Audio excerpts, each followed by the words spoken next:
Hey everyone, my name is Callie and I would like to welcome you back to my YouTube channel. Now today is the day where I am going to be doing some very light sanding. Now for about the past week, I have just been playing on the reeds a little bit each day, increasing the amount of time I play on them, and I haven't really done anything besides that. I haven't sanded, I haven't adjusted, I haven't balanced or anything like that. I'm simply trying to get the reeds a little bit more broken in and a little bit more solid so that I can actually start working on them for real. So I am going to show you guys really quick what I like to do when I sand my reeds in the beginning of the breaking in process. Alright guys, so I have my little box of reeds here and I am just going to take these guys out. Alright, so you take a look at this, you've got the back of the reed right here. It is a little bit rough and you can feel it whenever you go to wet it down. It's just kind of grainy and rough, so all we're gonna do is smooth these guys out on the back and make them feel just a little bit better, and the sound will actually be a lot smoother and a bit more pure and pretty, and the articulation will be improved as well. So I am going to demonstrate on Mr. Reed number 3. I'm going to play this guy for you really quick so you can get an idea of what it sounds like.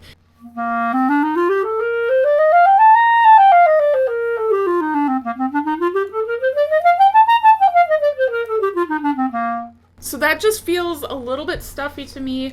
I would love to get a purer, more, crisp, clean sound. Let's check out how I sand this guy. We're gonna use this big sheet of sandpaper. He's a little bent here on the corners, so I'm gonna try to keep my reed right here in the middle where it's nice and smooth. But I do my reed work on this table. It's the flattest surface I have, but if you have something that's even more smooth and flat, that would probably work a little bit better. So when I go to sand the reed, all I do is very, very gently, I just have enough pressure on the reed to get a grip. I do not press down very hard on the reed because you don't want to take a ton of cane off. You just want to smooth it out and polish it. So that's what I'm going to do real quick.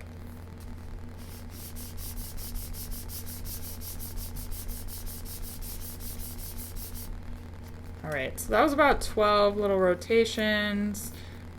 That's enough for this guy to feel kind of smooth, and I may actually just keep it at that. That took a little bit of the roughness off. That's good. So the secret though is to polish the back, and if you polish the reed using the back of the sandpaper, it's going to make it nice and shiny and super smooth. So that's what I'm going to do right now, and this is where you don't need a ton of pressure here either. You just go back and forth a whole bunch of times. Try not to hit the tip of the reed against anything. Let's see. Look at that. That's nice and smooth, and check it out. Alright. You might be able to actually see how shiny this reed is on the back. Mr. number 3, and I didn't even do that much. You can still see the pencil marks. But if you go to feel the texture of it, it is so smooth and really quite nice. Now, if you're one of those people who actually likes to have the top part of the reed super smooth too, I have my little piece of Van Doren glass here, and you can just take your finger and just kind of smooth and smush out this part of the reed. You don't have to do a lot. Don't go against the grain. You want to go with the grain of the reed, and you just kind of smooth them out, and that'll give it a bit better of a texture when you play as well.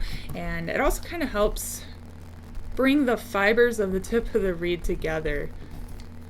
So as the reed is played on more and more, it can warp and the fibers can go kind of crazy. So I just like to try to keep everything as smooth and flat as I possibly can. So I'm going to go ahead and play test this for you, and you guys can compare the two versions and see which one you like best.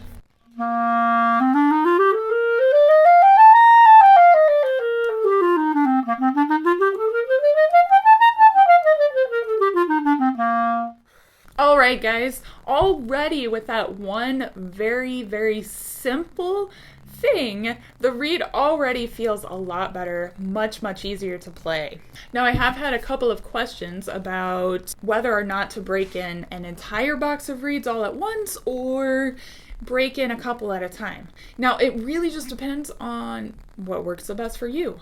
You can see I have all these reed cases here. It's 30 reeds right here, and I have 2 more reed cases that I kind of switch back to, and I typically, keep around maybe 25 to 35 reeds on me all the time, and they're all at varying degrees of being like broken in or not, and they're all at different strengths. So just to recap, don't sand your reed too much in phase 1. Just a little bit is fine, and then polish the back of it. And then make sure that you are playing on more than just the reeds that you're breaking in, so that you can have flexibility of sound and you don't get locked into this one same batch of reeds. So if you have any questions, please leave them in the comments below. If you guys have a different reed routine that works really well for you, feel free to share in the comments as well. I love hearing from you guys, and I love hearing different ideas and opinions, and don't be afraid. Leave a comment, and we'll all just learn from each other. Thank you all so much for watching. Be sure to subscribe for more updates, and as always, happy practicing.